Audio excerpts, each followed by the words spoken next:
wabarakatuh. Ketemu dengan saya lagi ya, dari Andi Setiawan. Pada kesempatan kali ini, saya akan menjelaskan ke kalian mengenai teks ulasan ya. Materi ini saya sampaikan di kelas Bahasa Indonesia, kelas 8 ya. Oke, silakan kalian simak materi dari saya mengenai teks ulasan. Pertama, saya akan bahas mengenai pengertian daripada teks ulasan ya. Apa sih sebenarnya teks ulasan itu? Marilah kita lihat penjelasan dari saya ya. Teks ulasan. Teks ulasan adalah suatu teks yang berisi ulasan ya, penilaian atau review terhadap suatu karya seperti film, drama atau sebuah buku ya. Teks ulasan itu biasanya juga disebut dengan teks resensi ya. Jadi teks yang biasanya kita mengulang suatu karya ya, mengulas harus bersikap kritis ya, agar dari hasil ulasan itu dapat memberikan kontribusi bagi kemajuan daripada karya tersebut. Jadi teks ulasan itu adalah kita itu mengulas sesuatu, entah itu suatu film, atau suatu drama, atau sebuah buku ya. Tujuannya adalah untuk memberikan kritik positif atau juga negatif, jadi untuk kemajuan daripada suatu karya yang kita ulas.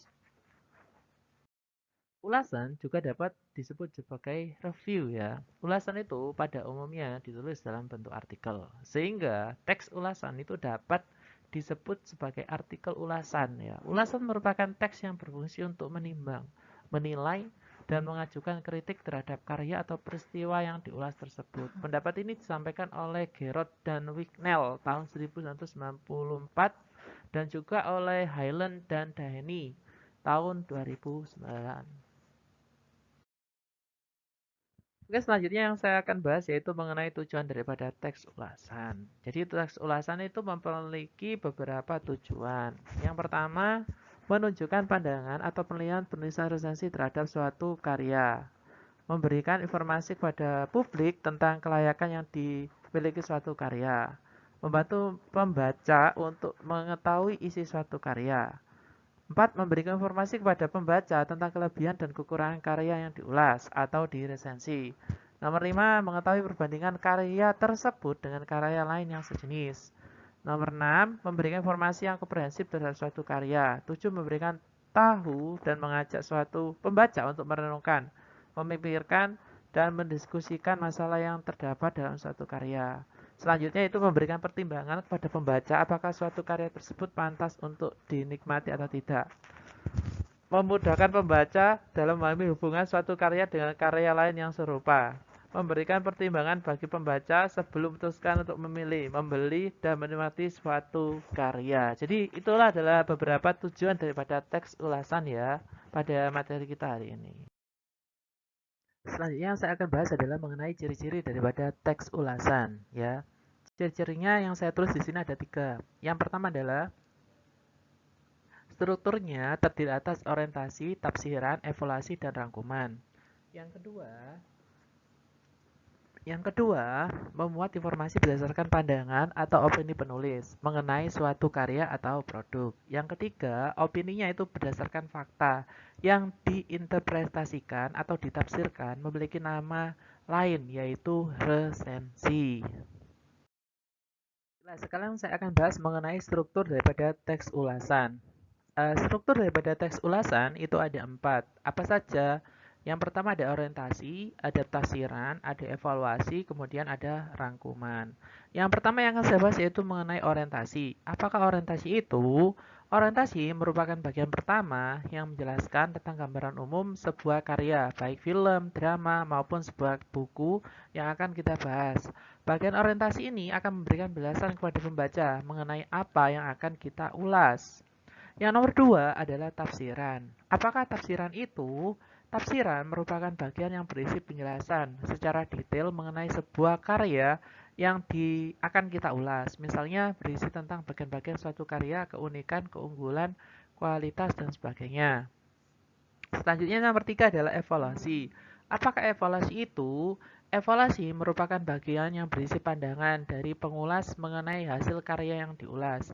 Evaluasi dilakukan setelah pengulas melakukan tafsiran secara cukup terhadap hasil karya tersebut. Pada bagian evaluasi ini, pengulas akan menyebutkan bagian yang bernilai atau kelebihan dari karya tersebut, ataupun bagian yang menurut pengulas itu kurang, ya. dari sebuah karya tersebut. Yang terakhir adalah rangkuman. Bagian rangkuman ini apa? Bagian rangkuman merupakan bagian yang berisi kesimpulan dari ulasan terhadap suatu karya. Bagian ini juga memuat komentar penulis, apakah hasil karya tersebut berkualitas atau tidak untuk kita tonton atau kita baca. Selanjutnya yang akan saya bahas yaitu mengenai kaidah kebahasaan daripada tes ulasan. Ada apa aja dalam kaidah kebahasaan teks ulasan itu? Ya akan saya jelaskan pada slide ini ya. Yang pertama adalah istilah, kedua adalah sinonim dan antonim, kemudian nomina, kemudian ada verbal kata kerja, kemudian ada promina, kemudian ada konjungsi, kemudian ada preposisi atau ke depan, kemudian artikel, kemudian kalimat simple ya, simplex dan kompleks, kemudian menggunakan ungkapan perbandingan atau persamaan perbedaan.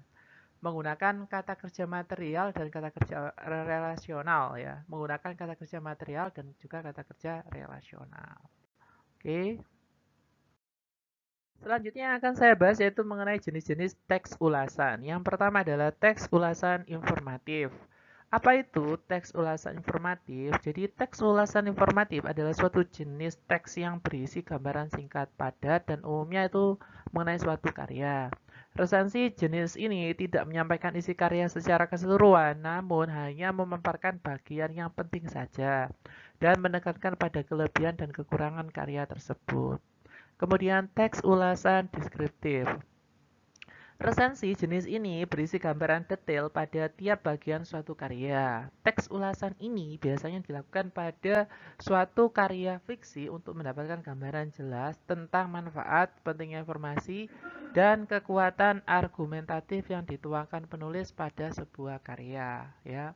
Selanjutnya nomor 3 yang saya akan bahas yaitu mengenai teks ulasan kritis. Apakah teks ulasan kritis itu? Tes ulasan kritis adalah merupakan suatu resensi jenis yang berisi ulasan suatu karya secara terperinci dengan mengacu pada metode atau pendekatan ilmu pengetahuan tertentu. Tes ulasan ini biasanya ditulis secara objektif dan kritis berdasarkan pandangan subjektif dari penulis resensi. Contoh misalnya resensi terhadap novel dengan menggunakan pendekatan sosiologi.